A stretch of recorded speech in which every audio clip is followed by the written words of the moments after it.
और याद रखिएगा, अच्छी तरह नाराज होइएगा। नबी करीम ने फरमाया वो शख्स दयूस है जिसे इस बात की परवाह ना हो कि उसके घर में कौन आता जाता है। दयूस मीन्स पता है आपको क्या होता है? उर्दू में बताऊं, नाराज तो नहीं होंगे? बेगैरत। यानी अगर हमारी ज़ौजा, हमारी घर की औरतें नामहरमों से हंस हंस के बातें कर रही हो, नामहरमों घर में घुसेड़े, तो याद रखें ऐसे शख्स को आपके नबी ने दयूस कहा है। नामहरम कौन होता है? ये नहीं कि कोई अजनबी घर में मोहल्ले का लड़का घुस रहा हो, खालाजाद, फुप्पीजाद, चचाजाद, मामूजाद, इन कजनों से पर्दा है आपकी बीवी का, वो नामहरम है। इसी तरह लड़की का और खालू का पर्दा होता है, इसी तरह आपका और मुमानी का पर्दा है। इसी तरह अगर आपकी चच्ची खाला ना हो सकी, बाहर से आई है, तो चच्ची का और आपका भी पर्दा है। हमारे यहां कहां हो इसका ख्याल करते? अल्लाह के नबी पर्दे के अहकाम बयान फरमाए, और हमारी हालत यह है कि अगर हम इस तरह की बातें बयान करें तो ये औरतें हमारे खिलाफ बोलना शुरू कर देती हैं। अरे क्या हम गारों में छुप के बैठ जाए? दूध वाले से हंस के ये बातें कर रही हैं, पर सब्जी वाले से ये बातें कर निकल रही है, और वो मर्द देख रहे हैं, लेकिन हमारी गैरत ही सोई पड़ी है कि भाई तुम क्या कर रही हो? एक गैर मर्द के साथ दरवाजे पे खड़े होकर तुम बातें कर रही हो, शर्म नहीं आती?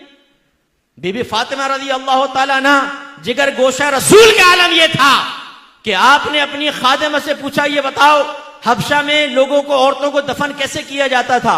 उन्होंने कहा कि हमारे ऐसा होता था कि चारपाई पे औरत को लिटाकर चारों तरफ एक कपड़े की डोली से बनाई जाती थी ताकि किसी की नजर ना पड़े, और फिर दफनाया जाता था। बीबी फातिमा रज़ी अल्लाह ताला अन्हा ने कहा, मुझे इसी तरह दफनाना, और फरमाया अगर मैं फौत हो जाऊं तो रात के वक्त मेरी मैयत को लेके जाना ताकि किसी गैर महरम की नजर मेरी चारपाई तक पर ना पड़े।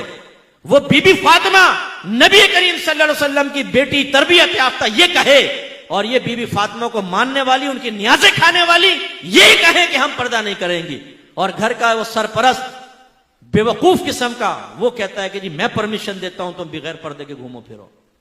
यानी कितनी बहनें मुझे ऐसी मिली हैं जो ये कहती हैं कि हमारे शौहर ये कहते हैं कि मेरे दोस्त आए, रिश्तेदार आए, बिला पर्दा सामने बैठो। और एक शौहर ने तो दलील ये दी कि देखो जब मैं अपने दोस्तों के घर जाता हूं उनकी बीवियां मेरे सामने बैठ जाती हैं। यानी वो तुम अगर बेगैरत हो, वो अपनी बीवियों को बेगैरत बना के तुम्हारे सामने बैठाए, तो तुम्हारी बीवी भी बेगैरत बन के तुम्हारे दोस्तों के सामने बैठे और दावत नजारा दे। मर्द की नीयत का क्या मालूम?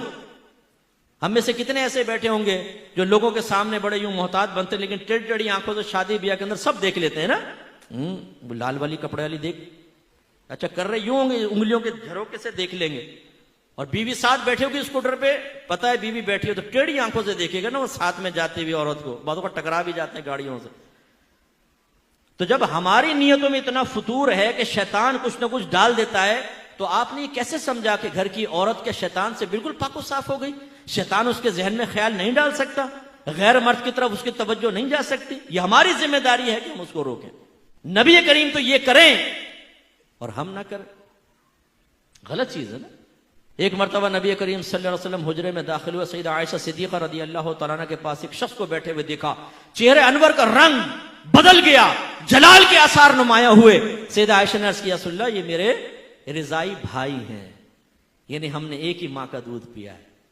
तो फिर सरकार का जलाल कम हुआ, यानी जलाल में तशरीफ लाए कि घर में अजनबी मर्द कैसे?